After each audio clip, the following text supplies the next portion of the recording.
The cold wind howled through the dense forest, rustling the leaves and sending a chill through the trees. The night was darker than usual, the moon barely peeking through the thick clouds above. In the middle of this eerie silence, a faint whimper broke through the air, a sound of pain, desperation, and betrayal. It was coming from a dog, weak and frail, barely clinging to life. His body was thin, ribs protruding through his dirty, matted fur. His legs trembled with exhaustion, and his eyes, once filled with the joy of companionship, now reflected only confusion and fear. The heavy iron chain around his neck rattled as he shifted, the metal biting into his skin. He had been left here, abandoned, tied to a tree in the middle of nowhere with no food, no water, and no hope. Somewhere in the distance, a wolf howled. His fate seemed sealed. The dog had once known the warmth of a home, the gentle touch of a kind hand. But those days felt like a distant dream. He didn't understand what he had done wrong. His owner had brought him here in the dead of night, driving deep into the wilderness, where no one would hear his cries. The man had barely spared him a glance before securing the chain tightly around his neck, ensuring that escape was impossible. Then, without a second thought, he had walked away, disappearing into the shadows, leaving his sick and dying companion to the mercy of the wild.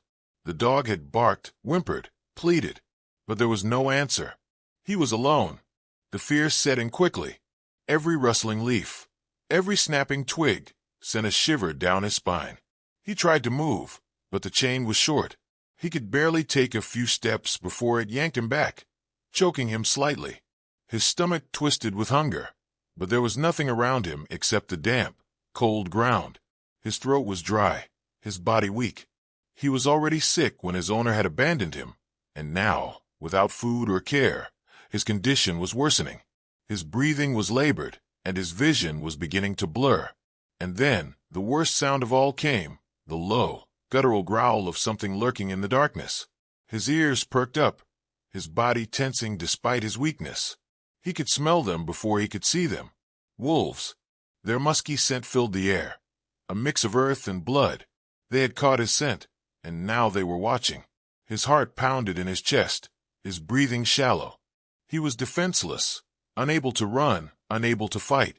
The wolves moved closer, their glowing eyes visible in the darkness, reflecting the faint moonlight. They were assessing him, deciding whether he was worth the effort. He tried to snarl, to make himself look stronger than he was, but it was a pitiful attempt. He was too weak to fight, too tired to resist. The largest wolf stepped forward, its teeth bared, saliva dripping from its mouth. The dog whimpered, pressing himself against the tree, trying to make himself as small as possible. He knew this was the end. But then, something strange happened. The large wolf didn't attack. It sniffed him, circling slowly, its ears twitching. The other wolves watched, waiting for the leader's decision. The dog held his breath, frozen with fear. And then the wolf did something unexpected. It stepped back. It didn't lunge, didn't bite. It simply observed. The other wolves, following the leader's cue, did the same. They didn't leave, but they didn't attack either. Instead, they sat, their eyes locked onto the dog as if they were waiting for something. The dog didn't understand. He had seen what wolves did to weaker animals. They didn't hesitate. They didn't show mercy. So why were they hesitating now? As the night dragged on, the wolves remained close. The dog drifted in and out of consciousness, too weak to stay fully awake. He was shivering, his body failing him, but every time he opened his eyes, the wolves were still there.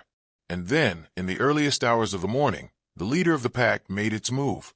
It approached the dog once more, its massive head lowering to sniff him again. The dog braced for pain, for the fatal bite that would end his suffering. But instead, the wolf did something no one would have expected. It grabbed the chain. With its powerful jaws, it pulled. The metal groaned under the pressure. The dog felt the tug, his breath hitching. The other wolves joined in, biting and pulling at the chain, working together with an intelligence that was almost human. And then, with one final yank, the chain snapped. The dog collapsed, his body too weak to move. But he was free. He could hardly believe it. He looked up at the wolves, his saviors, unsure of what to do. They had freed him, but why? What did they want? The leader nuzzled him lightly, as if urging him to stand. He tried, his legs shaking beneath him. It took all his strength, but he managed to get up. And then, the wolves turned and began to walk away. They didn't look back, didn't wait for him to follow. They had done what they came to do. The dog hesitated. He could barely walk, barely see. But he knew he couldn't stay here. He took a step forward, then another, his body screaming in protest. Slowly, painfully, he followed them. The wolves led him through the forest, moving at a slow pace to accommodate his weakness. They didn't leave him behind. Whenever he stumbled, they waited. When he collapsed, they nudged him to keep going. He didn't understand why they were helping him, but he had no other choice but to trust them. For hours they walked, until finally, they reached a clearing. And there, in the soft glow of the rising sun, was a small stream. Water. The dog almost cried with relief. He stumbled forward, lapping at the cool water, his body grateful for the nourishment. The wolves watched, their eyes calm, almost gentle. And then, just as silently as they had appeared, they turned and disappeared into the forest, leaving him there. The dog was alone again, but this time he wasn't afraid. He had survived the night. He had been freed by the very creatures he had feared. And now he had a chance. With renewed strength, he lifted his head and took his first steps toward a new life. What happened next was nothing short of a miracle. The dog stood at the edge of the stream, his reflection rippling in the cold water as the morning sun painted the sky in shades of gold and crimson. His body ached, his legs trembled, but he was alive. He had no idea where he was, nor did he understand why the wolves had spared him. But for the first time in days, he felt a glimmer of hope. The sound of the water rushing over the rocks was soothing, a stark contrast to the terror he had endured the night before. He drank deeply, the cool liquid soothing his parched throat, bringing a momentary relief to his exhaustion. His stomach still ached with hunger, but for now, the water was enough. His mind wandered back to the life he had known before his abandonment. He had been a good dog, loyal and loving, always eager to please. His owner had once scratched his ears, fed him scraps from the table, and spoken to him in a kind voice. But something had changed. The man had grown distant, his voice harsher, his hands less gentle. Then came the sickness. The dog had grown weaker, his energy fading, his appetite dwindling. Instead of being taken to a vet, he was taken to the forest, left to die. The betrayal still stung, but there was no time to dwell on it. Survival was all that mattered now. The wind carried the scent of the wolves, still lingering in the air. He scanned the tree line, half expecting to see their glowing eyes watching him from the shadows. But they were gone. They had freed him, led him to water, and then vanished as if they had never been there. He didn't understand it, but he was grateful. They had given him a second chance, and he wasn't going to waste it. With slow, unsteady steps, he moved away from the stream, his legs still weak, but his determination growing stronger. He didn't know where he was going, but staying in one place wasn't an option. He had to keep moving. The forest stretched endlessly before him, a maze of towering trees and thick underbrush.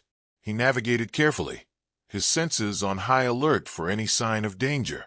Every rustling leaf, every snapping twig, sent a jolt of fear through him. He was alone now, and the wild was unforgiving. Hunger gnawed at his stomach, making his movement sluggish. He needed food, but he had never hunted before. His meals had always come from a bowl, placed in front of him by human hands. Now there was no bowl, no comforting voice calling him inside, just the endless expanse of wilderness. Hours passed, the sun climbing higher in the sky. His paws ached from walking, his body protesting every step, but he pushed forward. He followed his nose, searching for anything edible. The scent of something familiar caught his attention, a faint whiff of meat, carried by the wind. His ears perked up, his instincts kicking in. He followed the scent, weaving through the trees until he found the source. A small carcass, half-eaten, left behind by some predator. His stomach turned at the sight, but the hunger was stronger than his revulsion. He inched closer, sniffing cautiously. The meat was fresh enough. He tore off small pieces, his body shaking with relief as the food filled his belly. It wasn't much, but it was enough to keep him going. As the day stretched on, he continued his journey, moving toward an unknown destination. His body was still weak, but he felt a newfound determination. He had survived abandonment. He had survived the wolves. He would survive this, too. The forest slowly began to thin, the trees giving way to open fields.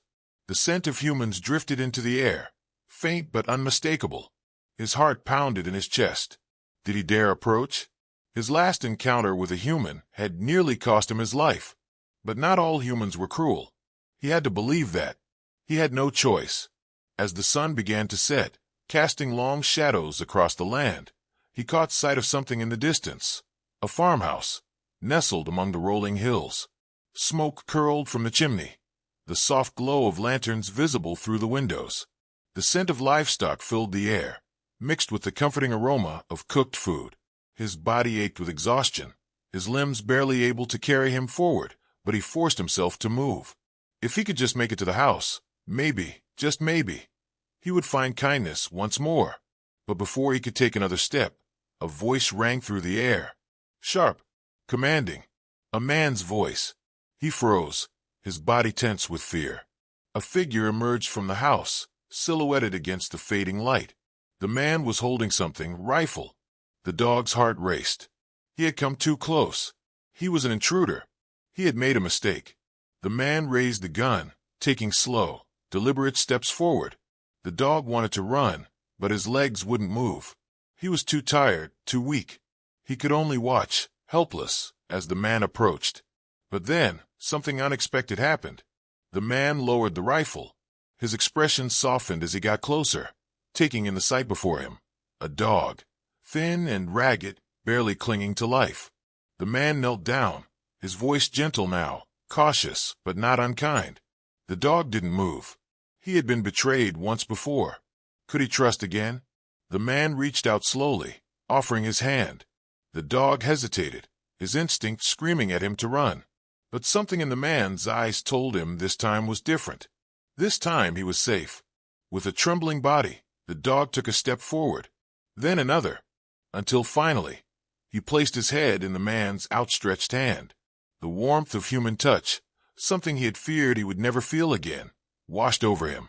The man sighed, shaking his head, as if wondering who could have abandoned such a loyal creature. Then, without hesitation, he scooped the dog into his arms and carried him inside. For the first time in what felt like an eternity, the dog felt warmth. Not just the warmth of the fire crackling in the hearth, but the warmth of kindness, of safety. A bowl of fresh food was placed before him, a soft blanket spread out by the fire.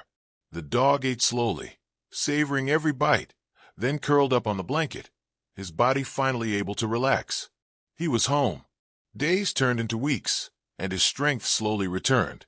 His fur grew thick and healthy again. His eyes regained their sparkle. The man, who had once been a stranger, became his new owner. A kind owner. A man who spoke to him in soft tones, who scratched behind his ears, who never raised his hand in anger. The dog had found a new home, a new life. He had been left to die, but he had survived. And in the end, he had found something he never expected, love. The days stretched into weeks, and the dog slowly adjusted to his new life. His once frail body grew stronger, his ribs no longer visible beneath his thickening coat. The man who had found him, whom he now called his owner, was patient and kind. He never raised his voice, never showed cruelty. He would sit on the porch in the evenings, the dog resting at his feet, the warmth of the firelight flickering from inside the house. The fear that had once consumed the dog began to fade, replaced by a cautious trust. He followed the man everywhere, never straying too far, always keeping him in sight. One evening, as the sun dipped below the horizon and the air turned crisp, the man knelt down beside the dog and scratched behind his ears. "You've been through a lot, haven't you, boy?" he murmured. The dog didn't understand the words, but he understood the tone. It was gentle, filled with something he had long forgotten care. The man sighed, looking out at the vast stretch of farmland beyond them. "People can be cruel," he said, more to himself than to the dog. "But not all of us." The dog didn't know what had led this man to live alone on a farm in the middle of nowhere. He had seen the pain in his eyes, the loneliness that hung around him like a heavy coat. Just as the dog had been abandoned, it seemed the man had lost something, too. But neither of them was alone anymore. One afternoon, as the dog explored the fields behind the house, a familiar scent drifted through the air. Wild, musky, and unmistakable. His body tensed, his heart hammering. The wolves. He had not seen them since that night in the forest, but he had never forgotten them. He turned slowly, his eyes scanning the tree-line. Then he saw them. A pair of yellow eyes watching from the shadows, just beyond the edge of the trees. Another set appeared, then another. 3 wolves, their bodies barely visible in the thick underbrush.